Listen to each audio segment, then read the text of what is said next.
हिमालय से भी अधिक ऊंचाई है जिसकी, आसमान से भी अधिक असीमता है जिसकी, और धरती से भी अधिक सहनशीलता है जिसकी, ऐसे मेरे गुरुदेव को शत शत प्रणाम। जय माता की। जय माता की।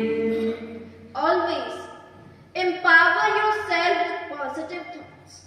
Always empower yourself with positive thinking. Don't mess in this dreadful world. And always follow the path which is directed by the Guru.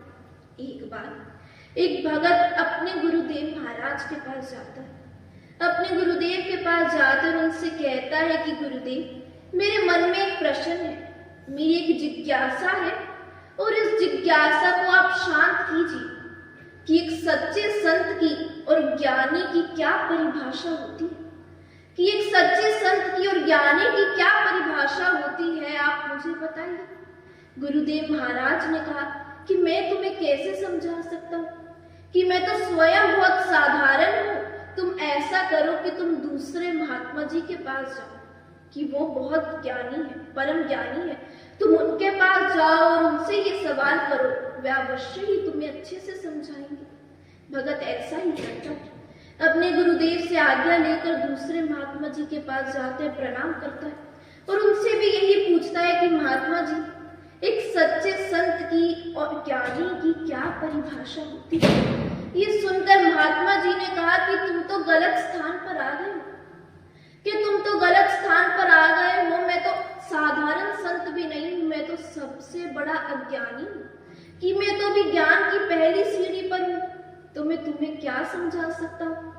तुम जहां से आए हो वहीं पर वापस लौट जाओ, वहीं पर तुम्हारा अच्छा मार्गदर्शन होगा। भगत निराश भी हो जाता है और वापस प्रस्थान करता है, अपने गुरुदेव के पास जाता है और उन्हें जाकर सब कुछ बताता है।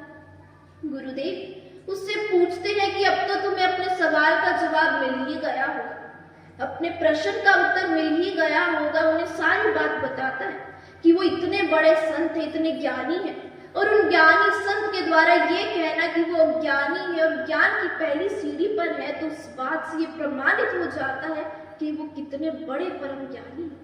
सच्चे साधु संत वही होते हैं जिन्हें अपने ज्ञान पर अहंकार नहीं होता, अपने ज्ञान पर घमंड नहीं होता, और वे सदैव केवल अपने लिए ज्ञान को अर्जित नहीं करते, अपितु हम सब के लिए करते हैं, दूसरों के लिए करते हैं। और जब हमारे जीवन में अहंकार आ जाता है, घमंड आता है, तो हमारा ज्ञान और हमारी समझदारी हमसे दूर हो जाती है। इसलिए हमें अपने गुरु के चरणों में बैठकर उनके वचनों को बड़े ध्यान से सुनना चाहिए, उनके शब्दों को बड़े ध्यान से सुनना चाहिए, क्योंकि गुरुदेव महाराज बड़ा ही अनमोल समय निकाल कर हम जैसों को समझाने के लिए आते हैं, हम सबको समझाने के लिए आते हैं, हम सबको समझाने के लिए आते हैं। तो हमें अपने गुरु का, अपने गुरु के शब्दों का और अपने गुरु के समय का हमें सम्मान करना चाहिए, जो समय वो हमारे लिए निकालते हैं। और अगर हम उस ज्ञान को अर्जित नहीं कर पाते, उस ज्ञान को अर्जित करने का टाइम अगर हमारे पास नहीं है, तो इससे बड़े दुर्भाग्य की बात और कुछ भी नहीं है। क्योंकि छोटे दिमागों को आकार देने के लिए एक बड़े दिल की जरूरत होती है, जो केवल और केवल गुरुदेव महाराज का होता है। जय माता की। जिस प्रकार एक तालाब एक कुएं से बहुत बड़ा होता है, एक तालाब, एक नदी एक कुएं से बहुत बड़ी होती है, परंतु फिर भी लोग जल पीने के लिए, पानी पीने के लिए कुएं पर जाते हैं, क्योंकि कुएं में गहराई और शुद्धता होती है। उसी प्रकार व्यक्ति चाहे कितना ही बड़ा क्यों ना हो, परंतु हमारे व्यक्तित्व में गहराई और हमारे विचारों में शुद्धता होनी चाहिए, तभी हम इस जीवन में महान बनते हैं। जिस प्रकार कुएं का पानी मीठा होता है, उसी प्रकार मीठी हमारी वाणी होनी चाहिए। गुरुदेव महाराज सदैव कहते हैं कि जिसकी वाणी में मिठास होती है, जिसकी वाणी में विनम्रता होती है, वो व्यक्ति हर किसी के दिल को बड़ी आसानी से जीत लेता है, हर किसी के हृदय में बड़ी आसानी से जगह बना लेता है, जो कि एक बहुत बड़ी बात है। इसलिए हमें सदैव अच्छा बोलना चाहिए और अच्छे कर्म ही हमें करने चाहिए। धनवान बनने के लिए हमें एक एक कण का संग्रह करना पड़ता है। धनवान बनने के लिए हमें एक एक पाई को जोड़ के रखना पड़ता है। गुणवान बनने के लिए हमें अपने एक एक पल को सदुपयोग में लगाना पड़ता है। जो धन हम इस जीवन में कमाते हैं वो केवल इसी जन्म में काम आता है, दूसरे जन्म में काम नहीं आता।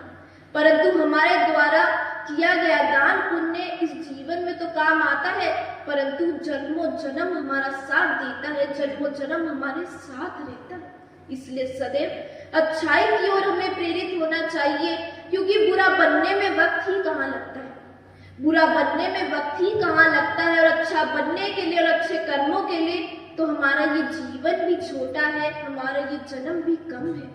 बोलो गुरुदेव महाराज की जय।